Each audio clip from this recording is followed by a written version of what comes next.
आप सुन रहे हैं जगत गुरु तत्वदर्शी संत रामपाल जी महाराज द्वारा लिखित पुस्तक गीता तेरा ज्ञान अमृत का पेज नंबर 115। इस मंत्र में चौथे धाम का वर्णन है। आप जी सृष्टि रचना में पढ़ेंगे, उससे पूर्ण जानकारी होगी। पढ़े इसी पुस्तक के पृष्ठ 120 पर परमात्मा ने ऊपर के 4 लोक अजर अमर रचे हैं। नंबर 1 अनामी लोक जो सबसे ऊपर है, नंबर 2 अगम लोक, नंबर 3 अलख लोक, नंबर 4 सत्य लोक। हम पृथ्वी लोक पर हैं। यहाँ से ऊपर के लोकों की गिनती करेंगे तो नंबर 1 सत्य लोक, नंबर 2 अलख लोक, नंबर 3 अगम लोक तथा चौथा अनामी लोक। उस चौथे धाम में बैठकर परमात्मा ने सर्व ब्रह्मांडों व लोकों की रचना की। शेष रचना सत्य लोक में बैठकर की थी। आर्य समाज के अनुवादकों ने तुरिया परमात्मा अर्थात चौथे परमात्मा का वर्णन किया है। यह चौथा धाम है। उसमें मूल पाठ मंत्र 19 का भावार्थ है कि तत्वदर्शी संत चौथे धाम तथा चौथे परमात्मा का विभक्ति यानी भिन्न भिन्न वर्णन करता है। पाठक जन कृपया पढ़ें सृष्टि रचना इसी पुस्तक के पृष्ठ 120 पर, जिससे आप जी को ज्ञान होगा कि लेखक यानी संत रामपाल दास ही वह तत्वदर्शी संत है जो तत्व ज्ञान से परिचित है। विवेचन ऋग्वेद मंडल 9 सूक्त 96 मंत्र 20 का यथार्थ जानते हैं। इस मंत्र का अनुवाद महर्षि दयानंद के चेलों द्वारा किया गया है। इनका दृष्टिकोण यह रहा है कि परमात्मा निराकार है, क्योंकि महर्षि दयानंद जी ने यह बात दृढ़ की है कि परमात्मा निराकार है। इसलिए अनुवादक ने सीधे मंत्र का अनुवाद घुमा फिराकर किया है। जैसे मंत्र 20 के मूल पाठ में लिखा है, मर्य न शभः तन्वा मृजानः अत्यः न श्रित्वा सने धनानाम वृषेव यूथा परिकोशम अर्शन कनिकृदत चंबोह आविवेश। अनुवाद मर्यः यानी मनुष्य, न यानी जैसे सुंदर वस्त्र धारण करता है ऐसे परमात्मा, शुभः तन्व यानी सुंदर शरीर, मृजानः यानी धारण करके, अत्यः यानी अत्यंत गति से, श्रित्वा यानी चलता हुआ, धनानाम यानी भक्ति धन के धनियों अर्थात पुण्यात्माओं को, सने यानी प्राप्ति के लिए आता है, यूथा वृषेव यानी जैसे एक समुदाय को उसका सेनापति प्राप्त होता है, ऐसे वह परमात्मा संत व ऋषि रूप में प्रकट होता है तो उसके बहुत संख्या में अनुयायी बन जाते हैं और परमात्मा उनका गुरु रूप में मुखिया होता है।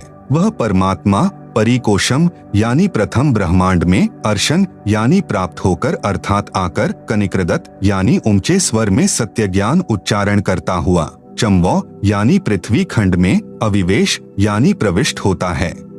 भावार्थ जैसे पूर्व में वेद मंत्रों में कहा है कि परमात्मा ऊपर के लोक में रहता है, वहां से गति करके पृथ्वी पर आता है, अपने रूप को अर्थात शरीर के तेज को सरल करके आता है। इस ऋग्वेद मंडल 9 सूक्त 96 मंत्र 20 में उसी की पुष्टि की है। कहा है कि परमात्मा ऐसे अन्य शरीर धारण करके पृथ्वी पर आता है, जैसे मनुष्य वस्त्र धारण करता है और धनानाम यानी दृढ़ भक्तों यानी अच्छी पुण्यात्माओं को प्राप्त होता है, उनको वाणी उच्चारण करके तत्व ज्ञान सुनाता है। आप सुन रहे हैं जगत गुरु तत्वदर्शी संत रामपाल जी महाराज द्वारा लिखित पुस्तक गीता तेरा ज्ञान अमृत का पेज नंबर 116। प्रमाण के लिए ऋग्वेद मंडल नंबर 9 सूक्त 95 मंत्र 2 का फोटो कापी देखें, जिसे पुस्तक में दिया गया है। ऋग्वेद मंडल 9 सूक्त 95 मंत्र 2 का अनुवाद महर्षि दयानंद के चेलों ने किया है, जो बहुत ठीक किया है। इसका भावार्थ है कि पूर्वोक्त परमात्मा अर्थात जिस परमात्मा के विषय में पहले वाले मंत्रों में ऊपर कहा गया है, वह सृजानः यानी अपना शरीर धारण करके, ऋतस्य पथ्याम यानी सत्य भक्ति का मार्ग अर्थात यथार्थ आध्यात्मिक ज्ञान अपनी अमृतमयी वाक अर्थात वाणी द्वारा मुक्ति मार्ग की प्रेरणा करता है। वह मंत्र ऐसा है जैसे अरितेव नावम यानी नाविक नौका में बैठाकर पार कर देता है। ऐसे ही परमात्मा सत्य भक्ति मार्ग रूपी नौका के द्वारा साधक को संसार रूपी दरिया के पार करता है। वह देवानाम देवः यानी सब देवों का देव अर्थात सब प्रभुओं का प्रभु परमेश्वर, बर्हिषि प्रवाचे यानी वाणी रूपी ज्ञान यज्ञ के लिए, गुह्यानी यानी गुप्त, नामा आविष्कणोति यानी नामों का आविष्कार करता है अर्थात जैसे गीता अध्याय 17 श्लोक 23 में ओम तत् सत में तत् तथा सत ये गुप्त मंत्र हैं जो उसी परमेश्वर ने मुझे यानी संत रामपाल दास को बताए हैं। उनसे ही पूर्ण मोक्ष संभव है। सूक्ष्म वेद में परमेश्वर ने कहा है कि सोहम शब्द हम जग में लाए, सार शब्द हम गुप्त छिपाए। भावार्थ, परमेश्वर ने स्वयं सोहम शब्द भक्ति के लिए बताया है। यह सोहम मंत्र किसी भी प्राचीन ग्रंथ यानी वेद, गीता, कुरान, पुराण तथा बाइबल में नहीं है। फिर सूक्ष्म वेद में कहा है कि सोहम ऊपर और है, सत्य सुकृत एक नाम, सब हंसों का जहाँ बास है, बस्ती है बिन ठाम। भावार्थ, सोहम नाम तो परमात्मा ने प्रकट कर दिया, आविष्कार कर दिया, परंतु सार शब्द को गुप्त रखा था। अब मुझे लेखक संत रामपाल को बताया है, जो साधकों को दीक्षा के समय बताया जाता है। इसका गीता अध्याय 17 श्लोक 23 में कहे ओम तत्सत से संबंध है। आप सुन रहे हैं जगत गुरु तत्वदर्शी संत रामपाल जी महाराज द्वारा लिखित पुस्तक गीता तेरा ज्ञान अमृत का पेज नंबर 117।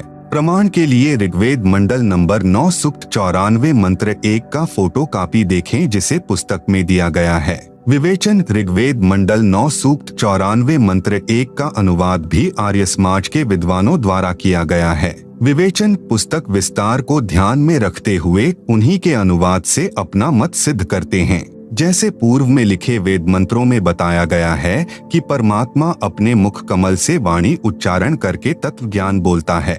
लोकोक्तियों के माध्यम से, कवित्व से, दोहों, शब्दों, साखियों, चौपाइयों के द्वारा वाणी बोलने से प्रसिद्ध कवियों में से भी एक कवि की उपाधि प्राप्त करता है। उसका नाम कबीरदेव अर्थात कबीर साहेब है। इस ऋग्वेद मंडल 9 सूक्त 94 मंत्र 1 में भी यही स्पष्ट है कि जो सर्वशक्तिमान परमेश्वर है वह कवियन व्रजम न यानी कवियों की तरह आचरण करता हुआ पृथ्वी पर विचरण करता है। प्रमाण के लिए ऋग्वेद मंडल नंबर 9 सूक्त 20 मंत्र 1 का फोटोकॉपी देखें, जिसे पुस्तक में दिया गया है। विवेचन, ऋग्वेद मंडल 9 सूक्त 20 मंत्र 1 का अनुवाद भी आर्य समाज के विद्वानों ने किया है। इसका अनुवाद ठीक कम गलत अधिक है। इसमें मूल पाठ में लिखा है प्रकविर्देव वीत्य अव्यह वारेभ्यः अर्षति साहनान विश्वाह अभिस्पृष्ट है। आप सुन रहे हैं जगत गुरु तत्वदर्शी संत रामपाल जी महाराज द्वारा लिखित पुस्तक गीता तेरा ज्ञान अमृत का पेज नंबर 118। सरलार्थ, प्र यानी वेद ज्ञान दाता से जो दूसरा, कबीरदेव यानी कबीरदेव कबीर परमेश्वर है, वह विद्वानों अर्थात जिज्ञासुओं को वीत्य यानी ज्ञान धन की तृप्ति के लिए, वारेभ्यः यानी श्रेष्ठ आत्माओं को, अर्षति यानी ज्ञान देता है। वह अव्यय यानी अविनाशी है, रक्षक है, सहनान यानी सहनशील, विश्वाह यानी तत्व ज्ञानहीन सर्व दुष्टों को, स्पृधः यानी अध्यात्म ज्ञान की कृपा स्पर्धा अर्थात ज्ञान गोष्ठी रूपी वाक युद्ध में, अभि यानी पूर्ण रूप से तिरस्कृत करता है, उनको फिट्टे मुंह कर देता है। विशेष नंबर 1 इस मंत्र के अनुवाद में आप फोटोकॉपी में देखेंगे तो पता चलेगा कि कई शब्दों के अर्थ आर्य विद्वानों ने छोड़ रखे हैं, जैसे प्रक वारेभ्यः, जिस कारण से वेदों का यथार्थ भाव सामने नहीं आ सका। नंबर 2 मेरे अनुवाद से स्पष्ट है कि वह परमात्मा अच्छी आत्माओं, दृढ़ भक्तों को ज्ञान देता है। उसका नाम भी लिखा है कबीरदेव। हम कबीर परमेश्वर कहते हैं। प्रमाण ऋग्वेद मंडल नंबर 9 सूक्त 54 मंत्र 3 का फोटोकॉपी दिया गया है, जिसे आप पुस्तक में देख सकते हैं। विवेचन, ऋग्वेद मंडल 9 सूक्त 54 मंत्र 3 की फोटोकॉपी में आप देखें। इसका अनुवाद आर्य समाज के विद्वानों ने किया है। उनके अनुवाद में भी स्पष्ट है कि वह परमात्मा भुवनोपरि यानी संपूर्ण ब्रह्मांडों के ऊर्ध्व अर्थात ऊपर, तिष्ठति यानी विराजमान है, ऊपर बैठा है। इसका यथार्थ अनुवाद इस प्रकार है।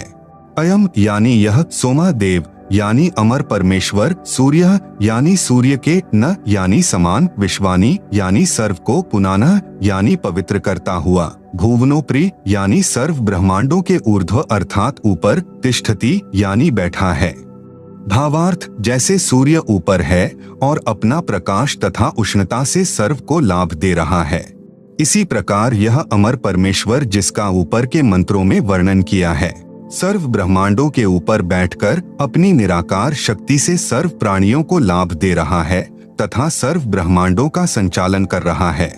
तर्क, महर्षि दयानंद का अर्थात आर्य समाजियों का मत है कि परमात्मा किसी एक स्थान पर किसी लोक विशेष में नहीं रहता। आप सुन रहे हैं जगत गुरु तत्वदर्शी संत रामपाल जी महाराज द्वारा लिखित पुस्तक गीता तेरा ज्ञान अमृत का पेज नंबर 119।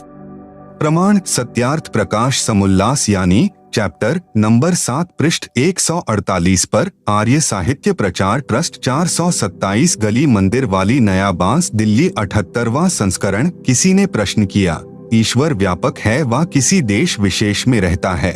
उत्तर महर्षि दयानंद जी का, व्यापक है क्योंकि जो एक देश में रहता तो सर्व अंतर्यामी, सर्वज्ञ, सर्वनियंता, सबका सृष्टा, सबका धर्ता और प्रलयकर्ता नहीं हो सकता। अप्राप्त देश में कर्ता की क्रिया का होना असंभव है। सत्यार्थ प्रकाश से लेख समाप्त। महर्षि दयानंद जी नहीं मानते थे कि परमात्मा किसी देश अर्थात स्थान विशेष पर रहता है। महर्षि दयानंद जी वेद ज्ञान को सत्य ज्ञान मानते थे। आप जी ने अनेकों वेद मंत्रों में अपनी आंखों पढ़ा कि परमेश्वर ऊपर एक स्थान पर रहता है, वहां से गति करके यहाँ भी प्रकट होता है। महर्षि दयानंद तथा आर्यसमाजी परमात्मा को निराकार मानते हैं। प्रमाण सत्यार्थ प्रकाश के समुल्लास नंबर 9 पृष्ठ 176, समुल्लास 7 पृष्ठ 149, समुल्लास 11 पृष्ठ 251 पर कहा है कि परमात्मा निराकार है। प्रिय पाठकों ने अनेकों वेद मंत्रों में पढ़ा कि परमात्मा साकार है, वह मनुष्य जैसा है, ऊपर के लोक में रहता है, वहां से गति करके चलकर आता है, पृथ्वी पर प्रकट होता है। अच्छी आत्माओं को जो दृढ़ भक्त होते हैं उनको मिलता है, उनको तत्व ज्ञान अपने मुख कमल से बोलकर सुनाता है, कवियों की तरह आचरण करता है। पृथ्वी पर विचरण करके परमात्मा अपना अध्यात्म ज्ञान ऊंचे स्वर में उच्चारण करके सुनाता है। गीता अध्याय 4 श्लोक 32 में भी यही प्रमाण है। प्रिय पाठकों, आप स्वयं निर्णय करें किसको कितना अध्यात्म ज्ञान था। विशेष आश्चर्य यह है कि वेद मंत्रों का अनुवाद भी महर्षि दयानंद जी तथा उनके चेलों आर्यसमाजियों ने किया हुआ है, जिसमें उनके मत का विरोध है। निवेदन, वेद मंत्रों की फोटोकॉपियां लगाने का उद्देश्य यह है कि यदि मैं यानी लेखक अनुवाद करके पुस्तक में लगाता तो अन्य व्यक्ति यह कह देते कि संत रामपाल को संस्कृत भाषा का ज्ञान नहीं है, इसलिए इनके अनुवाद पर विश्वास नहीं किया जा सकता। अब यह शंका उत्पन्न नहीं हो सकती। अब तो यह दृढ़ता आएगी कि संत रामपाल दास ने जो वेद मंत्रों का अनुवाद किया है वह यथार्थ है। अब विश्व की उत्पत्ति का ज्ञान कराता हूँ जो स्वयं परमेश्वर ने अपने द्वारा रचे जगत का ज्ञान बताया है। आप सुन रहे हैं जगत गुरु तत्वदर्शी संत रामपाल जी महाराज द्वारा लिखित पुस्तक गीता तेरा ज्ञान अमृत का पेज नंबर 120। संक्षिप्त सृष्टि रचना। सबसे पहले सत्पुरुष अकेले थे, कोई रचना नहीं थी। सर्वप्रथम परमेश्वर जी ने 4 अविनाशी लोक की रचना वचन यानी शब्द से की। नंबर 1 अनामी लोक जिसको अकह लोक भी कहते हैं। नंबर 2 अगम लोक, नंबर 3 अलख लोक, नंबर 4 सतलोक। फिर परमात्मा ने चारों लोकों में 4 रूप धारण किए, 4 उपमात्मक नामों से प्रत्येक लोक में प्रसिद्ध हुए। नंबर 1 अनामी लोक में अनामी पुरुष या अकह पुरुष, नंबर 2 अगम लोक में अगम पुरुष, नंबर 3 अलख लोक में अलख पुरुष, नंबर 4 सतलोक में सतपुरुष उपमात्मक नाम रखे। फिर चारों लोकों में परमात्मा ने वचन से ही एक एक सिंहासन यानी तख्त बनाया। प्रत्येक सिंहासन पर सम्राट के समान मुकुट आदि धारण करके विराजमान हो गए। फिर सतलोक में परमेश्वर ने अन्य रचना की। एक शब्द यानी वचन से 16 द्वीपों तथा एक मानसरोवर की रचना की। पुनः 16 वचन से 16 पुत्रों की उत्पत्ति की। उनमें मुख्य भूमिका अचिंत, तेज, सहजदास, जोगजीत, कूर्म, इच्छा, धैर्य और ज्ञानी की रही है। अपने पुत्रों को सबक सिखाने के लिए कि समर्थ के बिना कोई कार्य सफल नहीं हो सकता, जिसका काम उसी को साजे और करे तो मूर्ख बाजे। सतपुरुष ने अपने पुत्र अचिंत से कहा कि आप अन्य रचना सतलोक में करें, मैंने कुछ शक्ति तेरे को प्रदान कर दी है। अचिंत ने अपने वचन से अक्षर पुरुष की उत्पत्ति की। अक्षर पुरुष युवा उत्पन्न हुआ, मानसरोवर में स्नान करने गया, उसी जल पर तैरने लगा। कुछ देर में निंद्रा आ गई, सरोवर में गहरा नीचे चला गया। सतलोक में अमर शरीर है, वहां पर शरीर श्वासों पर निर्भर नहीं है। बहुत समय तक अक्षर पुरुष जल से बाहर नहीं आया। अचिंत आगे सृष्टि नहीं कर सका, तब सत्पुरुष यानी परम अक्षर पुरुष ने मानसरोवर पर जाकर कुछ जल अपनी चुल्लू यानी हाथ में लिया।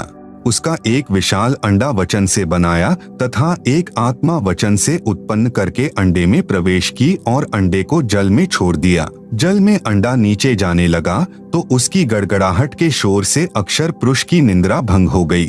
अक्षर पुरुष ने क्रोध से देखा कि किसने मुझे जगा दिया। क्रोध उस अंडे पर गिरा तो अंडा फूट गया। उसमें एक युवा तेजोमय व्यक्ति निकला। उसका नाम क्षर पुरुष रखा। आगे चलकर यही काल कहलाया। सत्पुरुष ने दोनों से कहा कि आप जल से बाहर आओ। आप सुन रहे हैं जगत गुरु तत्वदर्शी संत रामपाल जी महाराज द्वारा लिखित पुस्तक गीता तेरा ज्ञान अमृत का पेज नंबर 121। अक्षर पुरुष तुम निंद्रा में थे, तेरे को नींद से उठाने के लिए यह सब किया है। अक्षर पुरुष और क्षर पुरुष से सत्पुरुष ने कहा कि आप दोनों अचिंत के लोक में रहो। कुछ समय के पश्चात क्षर पुरुष, जिसे ज्योति निरंजन काल भी कहते हैं, ने मन में विचार किया कि हम तीन तो एक लोक में रह रहे हैं, मेरे अन्य भाई एक एक द्वीप में रह रहे हैं। यह विचार कर उसने अलग द्वीप प्राप्त करने के लिए तप प्रारंभ किया। इससे पहले सत्पुरुष जी ने अपने पुत्र अचिंत से कहा कि आप सृष्टि रचना नहीं कर सकते। मैंने तुम्हें यह शिक्षा देने के लिए ही आपसे कहा कि अन्य रचना कर, परंतु अचिंत आप तो अक्षर पुरुष को भी नहीं उठा सके। अब आगे कोई भी यह कोशिश न करना। सर्व रचना मैं अपनी शब्द शक्ति से रचूंगा। सत्पुरुष जी ने सतलोक में असंख्यों लोक रचे तथा प्रत्येक में अपने वचन यानी शब्द से अन्य आत्माओं की उत्पत्ति की। ये सब लोक सत्पुरुष के सिंहासन के इर्द गिर्द थे। इनमें केवल नरहंस, सतलोक में मनुष्यों को हंस कहते हैं, ही रहते हैं और उनको परमेश्वर ने शक्ति दे रखी है कि वे अपना परिवार नरहंस वचन से उत्पन्न कर सकते हैं। वे केवल 2 पुत्र ही उत्पन्न कर सकते हैं। क्षर पुरुष यानी ज्योति निरंजन ने तप करना शुरू किया। उसने 70 युग तक तप किया। सत्पुरुष जी ने क्षर पुरुष से पूछा कि आप तप किस लिए कर रहे हो? क्षर पुरुष ने कहा कि यह स्थान मेरे लिए कम है, मुझे अलग स्थान चाहिए। परमेश्वर यानी सत्पुरुष जी ने उसे 70 युग के तप के प्रतिफल में 21 ब्रह्मांड दे दिए, जो सतलोक के बाहरी क्षेत्र में थे, जैसे 21 प्लॉट मिल गए हों। ज्योति निरंजन यानी क्षर पुरुष ने विचार किया कि इन ब्रह्मांडों में कुछ रचना भी होनी चाहिए। उसके लिए फिर 70 युग तक तप किया। फिर सत्पुरुष जी ने पूछा कि अब क्या चाहता है? क्षर पुरुष ने कहा कि सृष्टि रचना की सामग्री देने की कृपा करें। सत्पुरुष जी ने उसको 5 तत्व जल, पृथ्वी, अग्नि, वायु तथा आकाश तथा 3 गुण रजगुण, सतगुण तथा तमगुण दे दिए तथा कहा कि इनसे अपनी रचना कर। क्षर पुरुष ने तीसरी बार फिर तप प्रारंभ किया। जब 64 युग तप करते हो गए तो सत्य पुरुष जी ने पूछा कि आप और क्या चाहते हैं? क्षर पुरुष यानी ज्योति निरंजन ने कहा कि मुझे कुछ आत्मा दे दो, मेरा अकेले का दिल नहीं लग रहा। क्षर पुरुष को आत्मा ऐसे मिली। आगे पढ़े। आप सुन रहे हैं जगत गुरु तत्वदर्शी संत रामपाल जी महाराज द्वारा लिखित पुस्तक गीता तेरा ज्ञान अमृत का पेज नंबर 122। हम काल के लोक में कैसे आए? जिस समय क्षर पुरुष यानी ज्योति निरंजन एक पैर पर खड़ा होकर तप कर रहा था, तब हम सभी आत्माएं इस क्षर पुरुष पर आकर्षित हो गए। जैसे जवान बच्चे अभिनेता व अभिनेत्री पर आसक्त हो जाते हैं, लेना एक न देने दो, व्यर्थ में चाहने लग जाते हैं। वे अपनी कमाई करने के लिए नाचते कूदते हैं। युवा बच्चे उन्हें देखकर अपना धन नष्ट करते हैं। ठीक इसी प्रकार हम अपने परमपिता सत्पुरुष को छोड़कर काल पुरुष यानी क्षर पुरुष को हृदय से चाहने लग गए थे। जो परमेश्वर हमें सर्व सुख सुविधा दे रहा था, उससे मुंह मोड़कर इस नकली ड्रामा करने वाले काल ब्रह्म को चाहने लगे। सत्पुरुष जी ने बीच बीच में बहुत बार आकाशवाणी की कि बच्चों, तुम इस काल की क्रिया को मत देखो, मस्त रहो। हम ऊपर से तो सावधान हो गए, परंतु अंदर से चाहते रहे। परमेश्वर तो अंतर्यामी है। इन्होंने जान लिया कि ये यहाँ रखने के योग्य नहीं रहे। काल पुरुष यानी क्षर पुरुष यानी ज्योति निरंजन ने जब 2 बार तप करके फल प्राप्त कर लिया, तब उसने सोचा कि अब कुछ जीवात्मा भी मेरे साथ रहनी चाहिए, मेरा अकेले का दिल नहीं लगेगा। इसलिए जीवात्मा प्राप्ति के लिए तप करना शुरू किया। 64 युग तक तप करने के पश्चात परमेश्वर जी ने पूछा कि ज्योति निरंजन अब किस लिए तप कर रहा है? शरपुरुष ने कहा कि कुछ आत्माएं प्रदान करो, मेरा अकेले का दिल नहीं लगता। सतपुरुष ने कहा कि तेरे तप के बदले में और ब्रह्मांड दे सकता हूँ, परंतु अपनी आत्माएं नहीं दूंगा। ये मेरे शरीर से उत्पन्न हुई हैं। हाँ, यदि वे स्वयं जाना चाहते हैं तो वह जा सकते हैं। युवा कबीर यानी समर्थ कबीर के वचन सुनकर ज्योति निरंजन हमारे पास आया। हम सभी हंस आत्मा पहले से ही उस पर आसक्त थे। हम उसे चारों तरफ से घेरकर खड़े हो गए। ज्योति निरंजन ने कहा कि मैंने पिताजी से अलग 21 ब्रह्मांड प्राप्त किए हैं। वहाँ नाना प्रकार के रमणीय स्थल बनाए हैं। क्या आप मेरे साथ चलोगे? हम सभी हंसों ने, जो आज 21 ब्रह्मांडों में परेशान हैं, कहा कि हम तैयार हैं। यदि पिताजी आज्ञा दें तब क्षर पुरुष यानी काल पूर्ण ब्रह्म महान कबीर यानी समर्थ कबीर प्रभु के पास गया तथा सर्व वार्ता कही। तब कबीरग्नि यानी कबीर परमेश्वर ने कहा कि मेरे सामने स्वीकृति देने वाले को आज्ञा दूंगा। क्षर पुरुष तथा परम अक्षर पुरुष यानी कबीर मितौजा दोनों हम सभी हंसात्माओं के पास आए। सत कबीर देव ने कहा कि जो हंसात्मा ब्रह्म के साथ जाना चाहता है, हाथ ऊपर करके स्वीकृति दें। अपने पिता के सामने किसी की हिम्मत नहीं हुई, किसी ने स्वीकृति नहीं दी। बहुत समय तक सन्नाटा छाया रहा। तत्पश्चात एक हंस आत्मा ने साहस किया तथा कहा कि पिताजी मैं जाना चाहता हूँ। फिर तो उसकी देखा देखी, जो आज काल यानी ब्रह्म के 21 ब्रह्मांडों में फंसी हैं, हम सभी आत्माओं ने स्वीकृति दे दी। आप सुन रहे हैं जगत गुरु तत्वदर्शी संत रामपाल जी महाराज द्वारा लिखित पुस्तक गीता तेरा ज्ञान अमृत का पेज नंबर 123। परमेश्वर कबीर जी ने ज्योति निरंजन से कहा कि आप अपने स्थान पर जाओ। जिन्होंने तेरे साथ जाने की स्वीकृति दी है, मैं उन सर्वहंस आत्माओं को आपके पास भेज दूंगा। ज्योति निरंजन अपने 21 ब्रह्मांडों में चला गया। उस समय तक यह 21 ब्रह्मांड सतलोक में ही थे। तत्पश्चात पूर्ण ब्रह्म ने सर्वप्रथम स्वीकृति देने वाले हंस को लड़की का रूप दिया, परंतु स्त्री इंद्री नहीं रची तथा सर्व आत्माओं को, जिन्होंने ज्योति निरंजन यानी ब्रह्म के साथ जाने की सहमति दी थी, उस लड़की के शरीर में प्रवेश कर दिया तथा उसका नाम आष्ट्रा यानी आदि माया प्रकृति देवी दुर्गा पड़ा तथा सत्यपुरुष ने कहा कि पुत्री मैंने तेरे को शब्द शक्ति प्रदान कर दी है। जितने जीव ब्रह्म कहे आप उत्पन्न कर देना। पूर्ण ब्रह्म कबीरदेव यानी कबीर साहेब ने अपने पुत्र सहज दास के द्वारा प्रकृति को क्षर पुरुष के पास भिजवा दिया। सहज दास जी ने ज्योति निरंजन को बताया कि पिताजी ने इस बहन के शरीर में उन सब आत्माओं को प्रवेश कर दिया है, जिन्होंने आपके साथ जाने की सहमति व्यक्त की थी।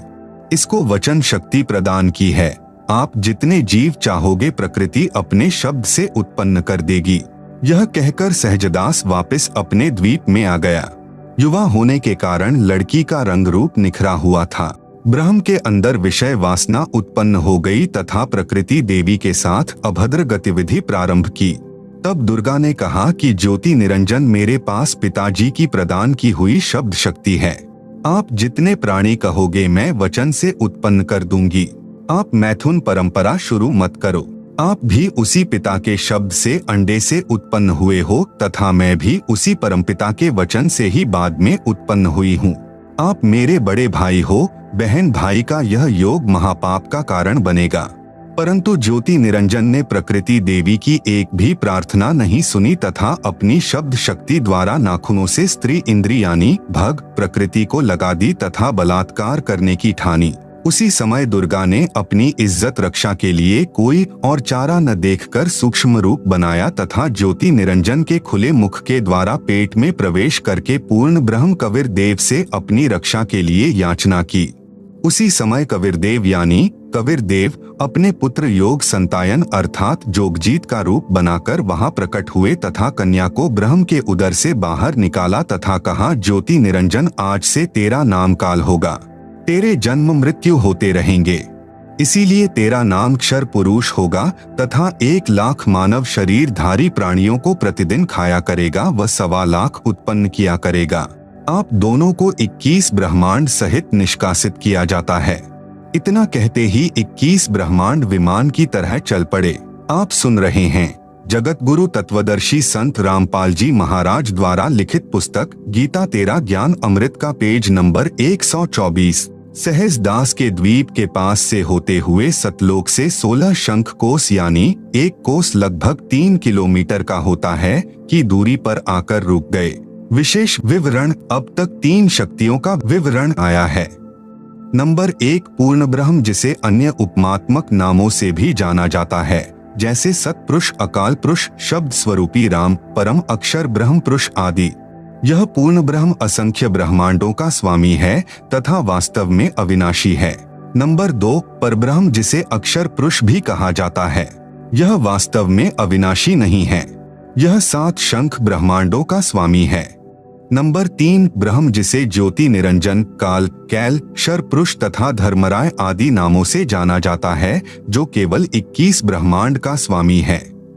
अब आगे इसी ब्रह्म यानी काल की सृष्टि के एक ब्रह्मांड का परिचय दिया जाएगा, जिसमें 3 और नाम आपके पढ़ने में आएंगे, ब्रह्मा, विष्णु तथा शिव। ब्रह्म तथा ब्रह्मा में भेद। एक ब्रह्मांड में बने सर्वोपरि स्थान पर ब्रह्म यानी शर पुरुष स्वयं 3 गुप्त स्थानों की रचना करके ब्रह्मा, विष्णु तथा शिव रूप में रहता है तथा अपनी पत्नी प्रकृति यानी दुर्गा के सहयोग से 3 पुत्रों की उत्पत्ति करता है। उनके नाम भी ब्रह्मा, विष्णु तथा शिव ही रखता है। जो ब्रह्म का पुत्र ब्रह्मा है, वह एक ब्रह्मांड में केवल 3 लोकों, पृथ्वी लोक, स्वर्ग लोक तथा पाताल लोक में एक रजोगुण विभाग का मंत्री यानी स्वामी है। इसे त्रिलोकीय ब्रह्मा कहा है तथा ब्रह्म जो ब्रह्मलोक में ब्रह्मा रूप में रहता है, उसे महाब्रह्मा व ब्रह्मलोकीय ब्रह्मा कहा है। इसी ब्रह्म यानी काल को सदाशिव, महाशिव, महाविष्णु भी कहा है। श्री विष्णु पुराण में प्रमाण चतुर्थ अंश अध्याय 1 पृष्ठ 230 से 231 पर श्री ब्रह्मा जी ने कहा, जिस अजन्मा सर्वमय विधाता परमेश्वर का आदि, मध्य, अंत, स्वरूप, स्वभाव और सार हम नहीं जान पाते। श्लोक 83। जो मेरा रूप धारण कर संसार की रचना करता है, स्थिति के समय जो पुरुष रूप है तथा जो रुद्र रूप से विश्व का ग्रास कर जाता है, अनंत रूप से संपूर्ण जगत को धारण करता है। श्लोक 86। जगत गुरु तत्वदर्शी संत रामपाल जी महाराज द्वारा लिखित पुस्तक गीता तेरा ज्ञान अमृत का पेज नंबर 125 पर एक ब्रह्मांड का लघु चित्र दिया गया है, जिसे आप पुस्तक में देख सकते हैं। आप सुन रहे हैं जगत गुरु तत्वदर्शी संत रामपाल जी महाराज द्वारा लिखित पुस्तक गीता तेरा ज्ञान अमृत का पेज नंबर 126। श्री ब्रह्मा जी, श्री विष्णु जी व श्री शिव जी की उत्पत्ति। काल यानी ब्रह्म ने प्रकृति यानी दुर्गा से कहा कि अब मेरा कौन क्या बिगाड़ेगा, मनमानी करूंगा। प्रकृति ने फिर प्रार्थना की कि आप कुछ शर्म करो।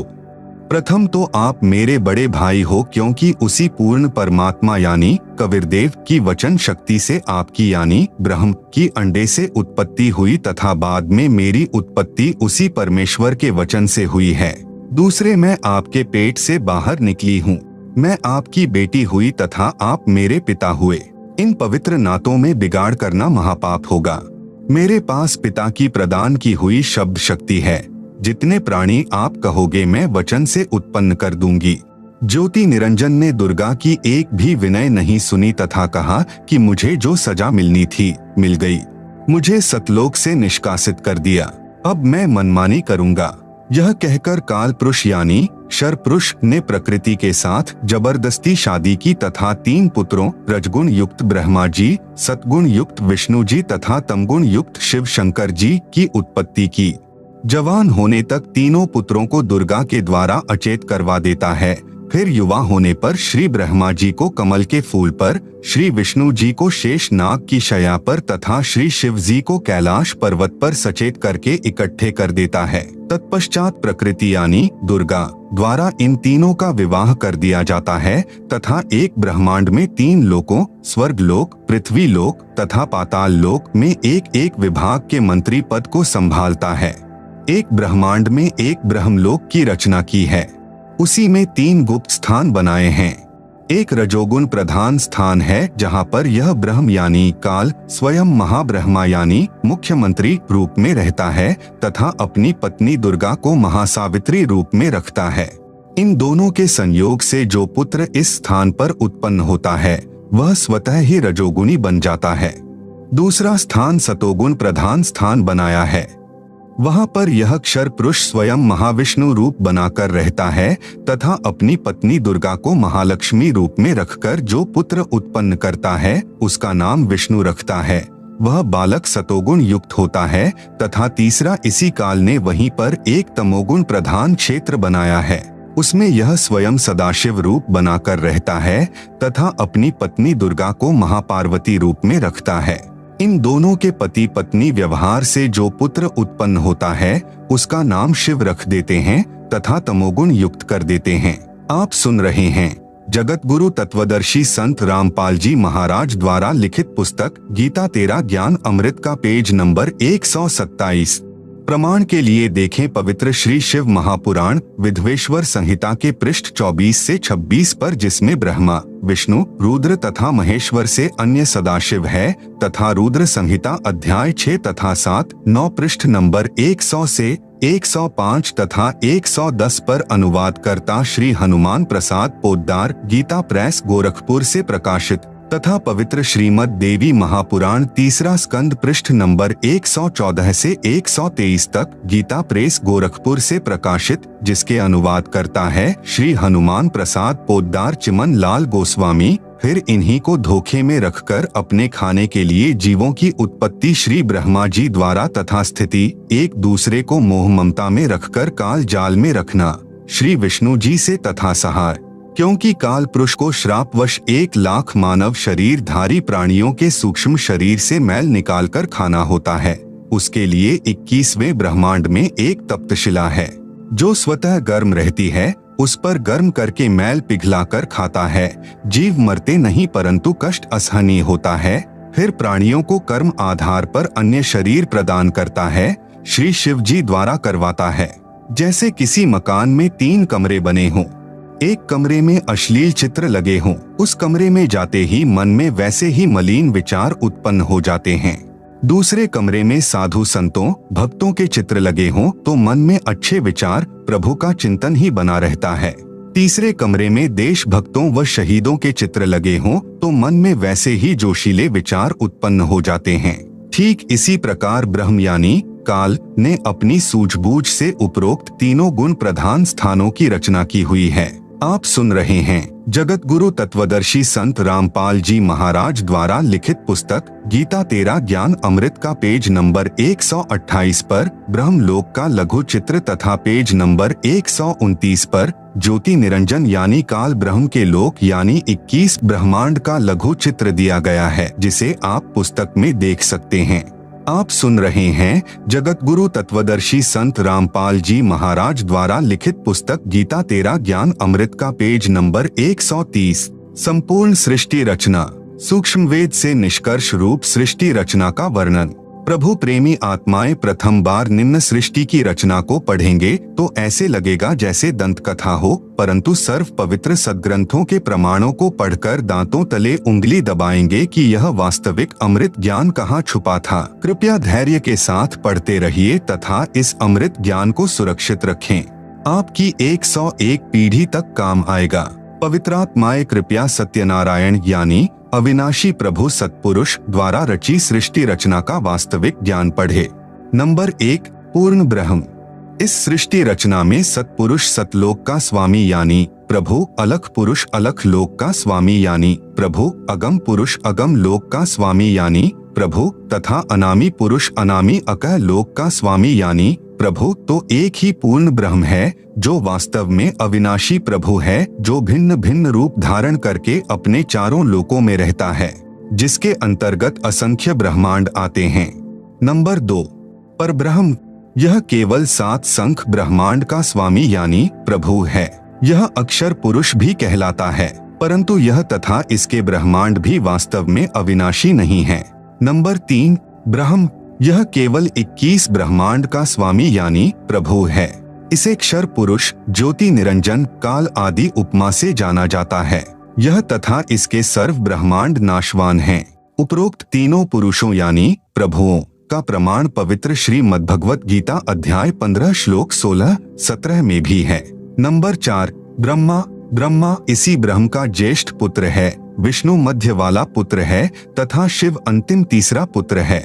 ये तीनों ब्रह्म के पुत्र केवल एक ब्रह्मांड में एक विभाग यानी गुण के स्वामी यानी प्रभु हैं तथा नाशवान हैं। विस्तृत विवरण के लिए कृपया पढ़ें निम्नलिखित सृष्टि रचना। कबीरदेव यानी कबीर परमेश्वर ने सूक्ष्म वेद अर्थात कबीरबाणी में अपने द्वारा रची सृष्टि का ज्ञान स्वयं ही बताया है, जो निम्नलिखित है। सर्वप्रथम केवल एक स्थान अनामी यानी अनामय लोक था, जिसे अकह लोक भी कहा जाता है। पूर्ण परमात्मा उस अनामी लोक में अकेला रहता था। उस परमात्मा का वास्तविक नाम कबीरदेव अर्थात कबीर परमेश्वर है। सभी आत्माएं उस पूर्ण धनी के शरीर में समाई हुई थी। इसी कबीरदेव का उपमात्मक यानी पदवी का नाम अनामी पुरुष है। पुरुष का अर्थ प्रभु होता है। प्रभु ने मनुष्य को अपने ही स्वरूप में बनाया है, इसलिए मानव का नाम भी पुरुष ही पड़ा है। अनामी पुरुष के एक रोमकूप यानी शरीर के बाल का प्रकाश शंख सूर्यों की रोशनी से भी अधिक है। जगत गुरु तत्वदर्शी संत रामपाल जी महाराज द्वारा लिखित पुस्तक गीता तेरा ज्ञान अमृत पुस्तक का पेज नंबर 131 पर परमेश्वर कबीर साहेब के असंख्य ब्रह्मांडों का लघु चित्र दिया गया है, जिसे आप पुस्तक में देख सकते हैं। आप सुन रहे हैं जगत गुरु तत्वदर्शी संत रामपाल जी महाराज द्वारा लिखित पुस्तक गीता तेरा ज्ञान अमृत का पेज नंबर 132। विशेष जैसे किसी देश के आदरणीय प्रधानमंत्री जी का शरीर का नाम तो अन्य होता है तथा पद का उपमात्मक यानी पदवी का नाम प्रधानमंत्री होता है। कई बार प्रधानमंत्री जी अपने पास कई विभाग भी रख लेते हैं। तब जिस भी विभाग के दस्तावेजों पर हस्ताक्षर करते हैं तो उस समय उसी पद को लिखते हैं। जैसे गृह मंत्रालय के दस्तावेजों पर हस्ताक्षर करेंगे तो अपने को गृह मंत्री लिखेंगे, वहाँ उसी व्यक्ति के हस्ताक्षर की शक्ति कम होती है। इसी प्रकार कबीर परमेश्वर यानी कबीरदेव की रोशनी में अंतर भिन्न भिन्न लोकों में होता जाता है। ठीक इसी प्रकार पूर्ण परमात्मा कबीरदेव यानी कबीर परमेश्वर ने नीचे के 3 और लोकों यानी अगम लोक, अलख लोक, सतलोक की रचना शब्द यानी वचन से की। यही पूर्ण ब्रह्म परमात्मा कबीरदेव यानी कबीर परमेश्वर ही अगम लोक में प्रकट हुआ तथा कबीरदेव यानी कबीर परमेश्वर अगम लोक का भी स्वामी है तथा वहाँ इनका उपमात्मक यानी पदवी का नाम अगम पुरुष अर्थात अगम प्रभु है। इसी अगम प्रभु का मानव सदृश शरीर बहुत तेजोमय है, जिसके एक रोमकूप यानी शरीर के एक बाल की रोशनी खरब सूर्य की रोशनी से भी अधिक है। यह पूर्ण परमात्मा कबीरदेव यानी कबीर परमेश्वर अलख लोक में प्रकट हुआ तथा स्वयं ही अलख लोक का भी स्वामी है तथा उपमात्मक यानी पदवी का नाम अलख पुरुष भी इसी परमेश्वर का है तथा इस पूर्ण प्रभु का मानव सदृश शरीर तेजोमय स्वर ज्योति यानी स्वयं प्रकाशित है। एक रोमकूप यानी शरीर के एक बाल की रोशनी अरब सूर्यों के प्रकाश से भी ज्यादा है।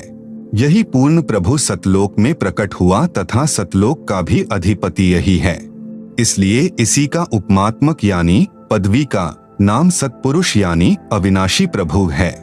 इसी का नाम अकाल मूर्ति, शब्द स्वरूपी राम, पूर्ण ब्रह्म, परम अक्षर ब्रह्म आदि हैं। इसी सतपुरुष कबीरदेव यानी कबीर प्रभु का मानव सदृश शरीर तेजोमय है, जिसके एक रोम यानी शरीर के बाल का प्रकाश करोड़ सूर्यों तथा इतने ही चंद्रमाओं के प्रकाश से भी अधिक है। इस कबीरदेव यानी कबीर प्रभु ने सतपुरुष रूप में प्रकट होकर सतलोक में विराजमान होकर प्रथम सतलोक में अन्य रचना की। एक शब्द यानी वचन से 16 द्वीपों की रचना की, फिर 16 शब्दों से 16 पुत्रों की उत्पत्ति की। एक मानसरोवर की रचना की जिसमें अमृत भरा। 16 पुत्रों के नाम हैं नंबर 1 कूर्म, नंबर 2 ज्ञानी, नंबर 3 विवेक, नंबर 4 तेज, नंबर 5 सहज, नंबर 6 संतोष, नंबर 7 सुरती, नंबर 8 आनंद, नंबर 9 क्षमा, नंबर 10 निष्काम, नंबर 11 जलरंगी, नंबर 12 अचिंत, नंबर 13 प्रेम, नंबर 14 दयाल, नंबर 15 धैर्य, नंबर 16 योग संतायन अर्थात योगजीत। सतपुरुष कबीरदेव ने अपने पुत्र अचिंत को सत्यलोक की अन्य रचना का भार सौंपा तथा शक्ति प्रदान की।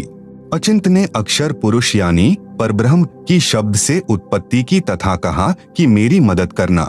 आप सुन रहे हैं जगत गुरु तत्वदर्शी संत रामपाल जी महाराज द्वारा लिखित पुस्तक गीता तेरा ज्ञान अमृत का पेज नंबर 133। अक्षर पुरुष स्नान करने मानसरोवर पर गया, वहां आनंद आया तथा सो गया। लंबे समय तक बाहर नहीं आया। तब अचिंत की प्रार्थना पर अक्षर पुरुष को नींद से जगाने के लिए कबीरदेव यानी कबीर परमेश्वर ने उसी मानसरोवर से कुछ अमृत जल लेकर एक अंडा बनाया तथा उस अंडे में एक आत्मा प्रवेश की तथा अंडे को मानसरोवर के अमृत जल में छोड़ा। अंडे की गड़गड़ाहट से अक्षर पुरुष की निंद्रा भंग हुई। उसने अंडे को क्रोध से देखा, जिस कारण से अंडे के 2 भाग हो गए। उसमें से ज्योति निरंजन यानी क्षर पुरुष निकला, जो आगे चलकर काल कहलाया। इसका वास्तविक नाम कैल है। तब सत्पुरुष यानी कबीरदेव ने आकाशवाणी की कि आप दोनों बाहर आओ तथा अचिंत के द्वीप में रहो। आज्ञा पाकर अक्षर पुरुष तथा क्षर पुरुष यानी कैल दोनों अचिंत के द्वीप में रहने लगे। बच्चों की नालायकी उन्हीं को दिखाई कि कहीं फिर प्रभुता की तरफ न बन जाए, क्योंकि समर्थ बिन कार्य सफल नहीं होता। फिर पूर्ण धनी कबीरदेव ने सर्व रचना स्वयं की। अपनी शब्द शक्ति से एक राजेश्वरी यानी राष्ट्रीय शक्ति उत्पन्न की, जिससे सर्व ब्रह्मांडों को स्थापित किया। इसी को पराशक्ति परानंदनी भी कहते हैं। पूर्ण ब्रह्म ने सर्व आत्माओं को अपने ही अंदर से अपनी वचन शक्ति से अपने मानव शरीर सदृश उत्पन्न किया। प्रत्येक हंस आत्मा का परमात्मा जैसा ही शरीर रचा, जिसका तेज 16 सूर्यों जैसा मानव सदृश ही है। परंतु परमेश्वर के शरीर के एक रोमकूप का प्रकाश करोड़ों सूर्यों से भी ज्यादा है। बहुत समय उपरांत क्षर पुरुष यानी ज्योति निरंजन ने सोचा कि हम तीनों यानी अचिंत, अक्षर पुरुष, क्षर पुरुष एक द्वीप में रह रहे हैं तथा अन्य एक द्वीप में रह रहे हैं। मैं भी साधना करके अलग द्वीप प्राप्त करूंगा। उसने ऐसा विचार करके एक पैर पर खड़ा होकर 70 युग तक तप किया। आत्माएं काल के जाल में कैसे फंसी? विशेष जब ब्रह्म यानी ज्योति निरंजन तप कर रहा था, हम सभी आत्माएं जो आज ज्योति निरंजन के 21 ब्रह्मांडों में रहते हैं, इसकी साधना पर आसक्त हो गए तथा अंतरात्मा से इसे चाहने लगे। अपने सुखदायी प्रभु सत्य पुरुष से विमुख हो गए, जिस कारण से पतिव्रता पद से गिर गए। पूर्ण प्रभु के बार बार सावधान करने पर भी हमारी आसक्ति क्षर पुरुष से नहीं हटी। यही प्रभाव आज भी काल सृष्टि में विद्यमान है। जैसे नौजवान बच्चे फिल्म स्टारों यानी अभिनेताओं तथा अभिनेत्रियों की बनावटी अदाओं तथा अपने रोजगार उद्देश्य से कर रहे भूमिका पर अति आसक्त हो जाते हैं, रोकने से नहीं रुकते। यदि कोई अभिनेता या अभिनेत्री निकटवर्ती शहर में आ जाए तो देखें, उन नादान बच्चों की भीड़ केवल दर्शन करने के लिए बहुसंख्या में एकत्रित हो जाती हैं। आप सुन रहे हैं जगत गुरु तत्वदर्शी संत रामपाल जी महाराज द्वारा लिखित पुस्तक गीता तेरा ज्ञान अमृत का पेज नंबर 134। लेना एक न देने दो, रोजी रोटी अभिनेता कमा रहे हैं, नौजवान बच्चे लुट रहे हैं। माता पिता कितना ही समझाएं किंतु बच्चे नहीं मानते। कहीं न कहीं, कभी न कभी लुक छिप कर जाते ही रहते हैं। पूर्ण ब्रह्म कबीरदेव यानी कबीर प्रभु ने क्षर पुरुष से पूछा कि बोलो क्या चाहते हो। उसने कहा कि पिताजी, यह स्थान मेरे लिए कम है, मुझे अलग से द्वीप प्रदान करने की कृपा करें। हक्का कबीर यानी सत कबीर ने उसे 21 ब्रह्मांड प्रदान कर दिए। कुछ समय उपरांत ज्योति निरंजन ने सोचा इसमें कुछ रचना करनी चाहिए। खाली ब्रह्मांड यानी प्लाट किस काम के? यह विचार कर 70 युग तप करके पूर्ण परमात्मा कबीरदेव यानी कबीर प्रभु से रचना सामग्री की याचना की। सत्पुरुष ने उसे 3 गुण तथा 5 तत्व प्रदान कर दिए, जिससे ब्रह्म यानी ज्योति निरंजन ने अपने ब्रह्मांडों में कुछ रचना की। फिर सोचा कि इसमें जीव भी होने चाहिए, अकेले का दिल नहीं लगता। यह विचार करके 64 युग तक फिर तप किया। पूर्ण परमात्मा कबीर देव के पूछने पर बताया कि मुझे कुछ आत्मा दे दो, मेरा अकेले का दिल नहीं लग रहा। तब सत्पुरुष कबीरग्नि यानी कबीर परमेश्वर ने कहा कि ब्रह्म, तेरे तप के प्रतिफल में मैं तुझे और ब्रह्मांड दे सकता हूँ, परंतु मेरी आत्माओं को किसी भी जप तप साधना के फल रूप में नहीं दे सकता। हाँ, यदि कोई स्वेच्छा से तेरे साथ जाना चाहे तो वह जा सकता है। युवा कबीर यानी समर्थ कबीर के वचन सुनकर ज्योति निरंजन हमारे पास आया। हम सभी हंस आत्मा पहले से ही उस पर आसक्त थे। हम उसे चारों तरफ से घेर कर खड़े हो गए। ज्योति निरंजन ने कहा कि मैंने पिताजी से अलग 21 ब्रह्मांड प्राप्त किए हैं। वहां नाना प्रकार के रमणीय स्थल बनाए हैं। क्या आप मेरे साथ चलोगे? हम सभी हंसों ने, जो आज 21 ब्रह्मांडों में परेशान हैं, कहा कि हम तैयार हैं, यदि पिताजी आज्ञा दें। तब क्षर पुरुष पूर्ण ब्रह्म महान कबीर यानी समर्थ कबीर प्रभु के पास गया तथा सर्व वार्ता कही। तब कबीरग्नि यानी कबीर परमेश्वर ने कहा कि मेरे सामने स्वीकृति देने वाले को आज्ञा दूंगा। क्षर पुरुष तथा परम अक्षर पुरुष यानी कबीर मितौजा यानी कबीर अमित औजा यानी जिसकी शक्ति का कोई वार नहीं, वह कबीर, दोनों हम सभी हंसात्माओं के पास आए।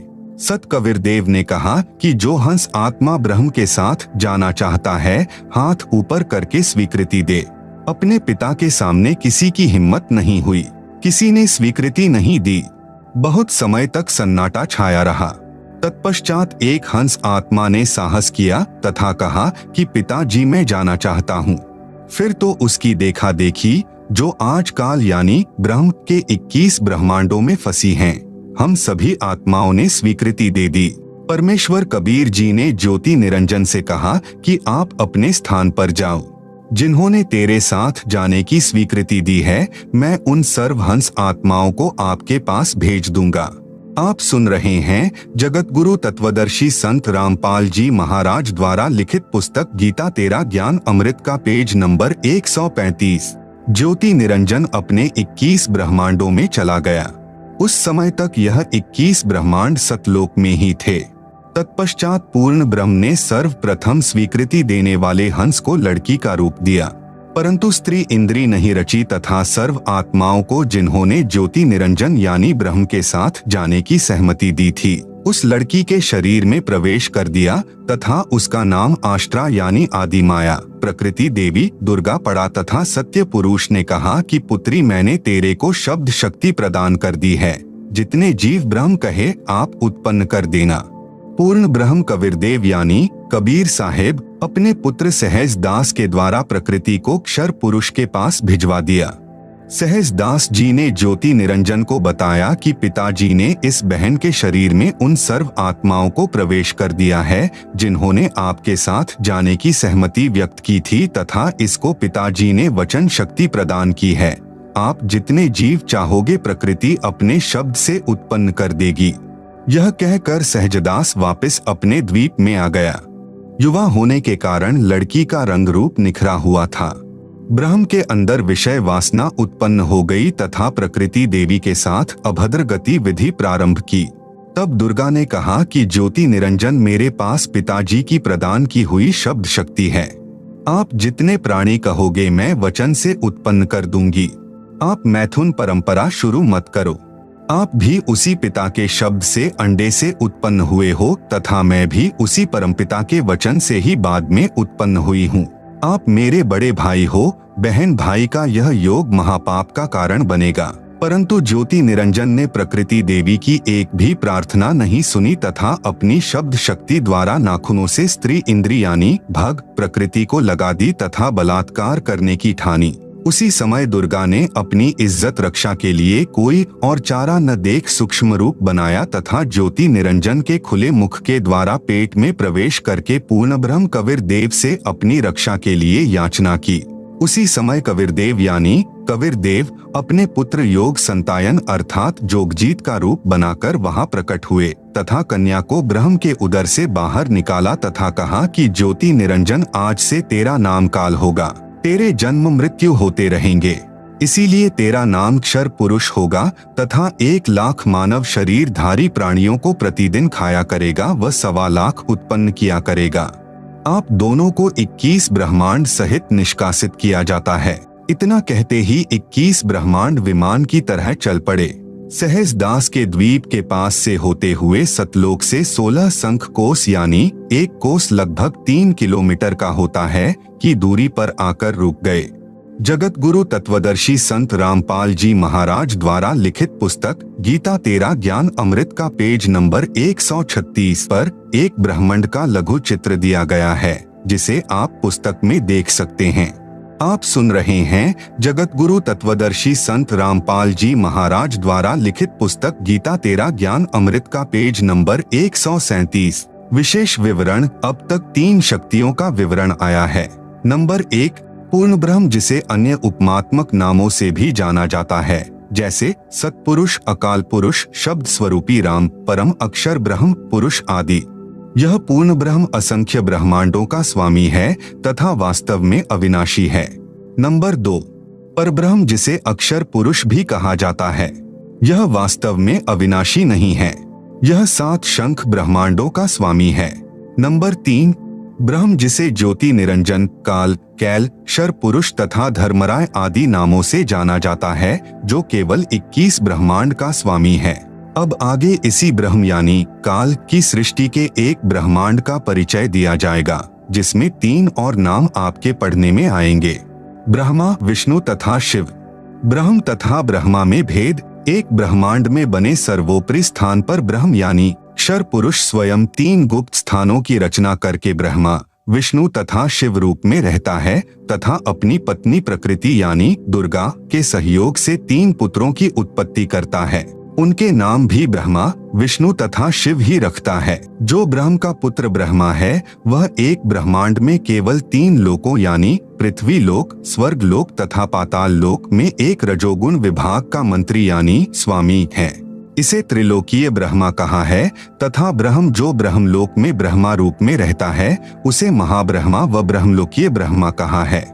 इसी ब्रह्म यानी काल को सदाशिव, महाशिव, महाविष्णु भी कहा है। श्री विष्णु पुराण में प्रमाण चतुर्थ अंश अध्याय 1 पृष्ठ 230-231 पर श्री ब्रह्मा जी ने कहा, जिस अजन्मा सर्वमय विधाता परमेश्वर का आदि, मध्य, अंत, स्वरूप, स्वभाव और सार हम नहीं जान पाते। श्लोक 83। जो मेरा रूप धारण कर संसार की रचना करता है, स्थिति के समय जो पुरुष रूप है तथा जो रुद्र रूप से विश्व का ग्रास कर जाता है, अनंत रूप से संपूर्ण जगत को धारण करता है। श्लोक 86। श्री ब्रह्मा जी, श्री विष्णु जी व श्री शिव जी की उत्पत्ति। काल यानी ब्रह्म ने प्रकृति यानी दुर्गा से कहा कि अब मेरा कौन क्या बिगाड़ेगा, मनमानी करूंगा। प्रकृति ने फिर प्रार्थना की कि आप कुछ शर्म करो। प्रथम तो आप मेरे बड़े भाई हो, क्योंकि उसी पूर्ण परमात्मा यानी कबीरदेव की वचन शक्ति से आपकी यानी ब्रह्म की अंडे से उत्पत्ति हुई तथा बाद में मेरी उत्पत्ति उसी परमेश्वर के वचन से हुई है। दूसरे, मैं आपके पेट से बाहर निकली हूँ, मैं आपकी बेटी हुई तथा आप मेरे पिता हुए। इन पवित्र नातों में बिगाड़ करना महापाप होगा। मेरे पास पिता की प्रदान की हुई शब्द शक्ति है। जितने प्राणी आप कहोगे मैं वचन से उत्पन्न कर दूंगी। आप सुन रहे हैं जगत गुरु तत्वदर्शी संत रामपाल जी महाराज द्वारा लिखित पुस्तक गीता तेरा ज्ञान अमृत का पेज नंबर 138। ज्योति निरंजन ने दुर्गा की एक भी विनय नहीं सुनी तथा कहा कि मुझे जो सजा मिलनी थी मिल गई, मुझे सतलोक से निष्कासित कर दिया, अब मनमानी करूंगा।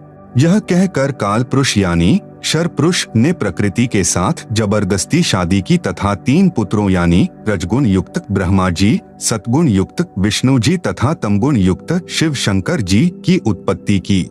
जवान होने तक तीनों पुत्रों को दुर्गा के द्वारा अचेत करवा देता है। फिर युवा होने पर श्री ब्रह्मा जी को कमल के फूल पर, श्री विष्णु जी को शेष नाग की शया पर तथा श्री शिव जी को कैलाश पर्वत पर सचेत करके इकट्ठे कर देता है। तत्पश्चात प्रकृति दुर्गा द्वारा इन तीनों का विवाह कर दिया जाता है तथा एक ब्रह्मांड में 3 लोकों यानी स्वर्ग लोक, पृथ्वी लोक तथा पाताल लोक में एक एक विभाग के मंत्री यानी प्रभु नियुक्त कर देता है। जैसे श्री ब्रह्मा जी को रजोगुण विभाग का तथा विष्णु जी को सत्तोगुण विभाग का तथा श्री शिव शंकर जी को तमोगुण विभाग का प्रभु बनाया तथा काल ब्रह्म स्वयं गुप्त यानी महाब्रह्मा, महाविष्णु, महाशिव रूप से मुख्य मंत्री पद को संभालता है। एक ब्रह्मांड में एक ब्रह्मलोक की रचना की है, उसी में 3 गुप्त स्थान बनाए हैं। एक रजोगुण प्रधान स्थान है जहाँ पर यह ब्रह्म यानी काल स्वयं महाब्रह्मा मुख्यमंत्री रूप में रहता है तथा अपनी पत्नी दुर्गा को महासावित्री रूप में रखता है। इन दोनों के संयोग से जो पुत्र इस स्थान पर उत्पन्न होता है वह स्वतः ही रजोगुणी बन जाता है। दूसरा स्थान सतोगुण प्रधान स्थान बनाया है। वहाँ पर यह क्षर पुरुष स्वयं महाविष्णु रूप बनाकर रहता है तथा अपनी पत्नी दुर्गा को महालक्ष्मी रूप में रखकर जो पुत्र उत्पन्न करता है उसका नाम विष्णु रखता है। वह बालक सतोगुण युक्त होता है तथा तीसरा इसी काल ने वहीं पर एक तमोगुण प्रधान क्षेत्र बनाया है, उसमें यह स्वयं सदाशिव रूप बनाकर रहता है तथा अपनी पत्नी दुर्गा को महापार्वती रूप में रखता है। इन दोनों के पति पत्नी व्यवहार से जो पुत्र उत्पन्न होता है उसका नाम शिव रख देते हैं तथा तमोगुण युक्त कर देते हैं।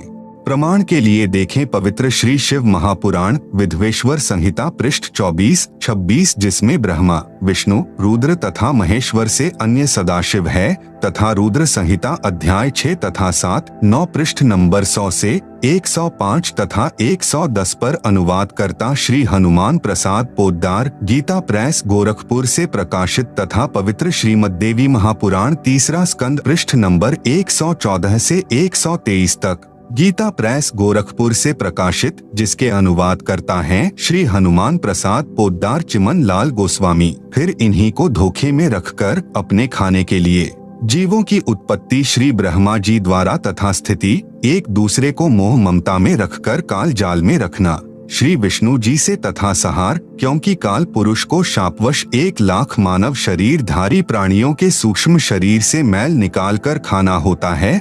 आप सुन रहे हैं जगत गुरु तत्वदर्शी संत रामपाल जी महाराज द्वारा लिखित पुस्तक गीता तेरा ज्ञान अमृत का पेज नंबर 139। उसके लिए 21वें ब्रह्मांड में एक तप्तशिला है जो स्वतः गर्म रहती है, उस पर गर्म करके मैल पिघला कर खाता है। जीव मरते नहीं परंतु कष्ट असहनीय होता है। फिर प्राणियों को कर्म आधार पर अन्य शरीर प्रदान करता है, श्री शिव जी द्वारा करवाता है। जैसे किसी मकान में 3 कमरे बने हों, एक कमरे में अश्लील चित्र लगे हों, उस कमरे में जाते ही मन में वैसे ही मलिन विचार उत्पन्न हो जाते हैं। दूसरे कमरे में साधु संतों भक्तों के चित्र लगे हों तो मन में अच्छे विचार प्रभु का चिंतन ही बना रहता है। तीसरे कमरे में देश भक्तों व शहीदों के चित्र लगे हों तो मन में वैसे ही जोशीले विचार उत्पन्न हो जाते हैं। ठीक इसी प्रकार ब्रह्म यानी काल ने अपनी सूझबूझ से उपरोक्त तीनों गुण प्रधान स्थानों की रचना की हुई है। तीनों गुण क्या हैं? प्रमाण सहित तीनों गुण रजगुण ब्रह्मा जी, सतगुण विष्णु जी, तमगुण शिव जी हैं।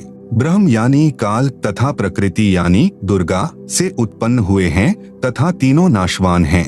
प्रमाण गीता प्रेस गोरखपुर से प्रकाशित श्री शिव महापुराण, जिसके संपादक हैं श्री हनुमान प्रसाद पोद्दार, पृष्ठ संख्या 24 से 26 विधवेश्वर संहिता तथा पृष्ठ 110 अध्याय 9 रुद्र संहिता। इस प्रकार ब्रह्मा, विष्णु तथा शिव तीनों देवताओं में गुण हैं, परंतु शिव यानी ब्रह्म काल गुणातीत कहा गया है। दूसरा प्रमाण गीता प्रेस गोरखपुर से प्रकाशित श्रीमद् देवी भागवत पुराण, जिसके संपादक हैं श्री हनुमान प्रसाद पोद्दार चिमन लाल गोस्वामी, तीसरा स्कंद अध्याय 5 पृष्ठ 123। भगवान विष्णु ने दुर्गा की स्तुति की, कहा कि मैं यानी विष्णु, ब्रह्मा तथा शंकर तुम्हारी कृपा से विद्यमान हैं। हमारा तो आविर्भाव यानी जन्म तथा तिरोभाव यानी मृत्यु होती है। हम नित्य यानी अविनाशी नहीं हैं। तुम ही नित्य हो, जगत जननी हो, प्रकृति और सनातनी देवी हो। भगवान शंकर ने कहा, यदि भगवान ब्रह्मा तथा भगवान विष्णु तुम ही से उत्पन्न हुए हैं तो उनके बाद उत्पन्न होने वाला मैं तमोगुणी लीला करने वाला शंकर क्या तुम्हारी संतान नहीं हुआ? अर्थात मुझे भी उत्पन्न करने वाली तुम ही हो। इस संसार की सृष्टि स्थिति संहार में तुम्हारे गुण सदा सर्वदा हैं। इन्हीं तीनों गुणों से उत्पन्न हम ब्रह्मा, विष्णु तथा शंकर नियमानुसार कार्य में तत्पर रहते हैं। उपरोक्त यह विवरण केवल हिंदी में अनुवादित श्री देवी महापुराण से है, जिसमें कुछ तथ्यों को छुपाया गया है। इसलिए यही प्रमाण देखें श्रीमद् देवी भागवत महापुराण सभाष्टिकम संहात्यम, खेमराज श्री कृष्णदास प्रकाशन, मुंबई। इसमें संस्कृत सहित हिंदी अनुवाद किया है। तीसरा स्कंद अध्याय 4 पृष्ठ 10 श्लोक 42। ब्रह्मा अहम ईश्वरः फिलते प्रभावात् सर्वे वयम जनियुता न यदा तु नित्याः के अन्ये सुराः शतमख प्रमुखाः च नित्या नित्या त्वमेव जननी प्रकृतिः पुराणा।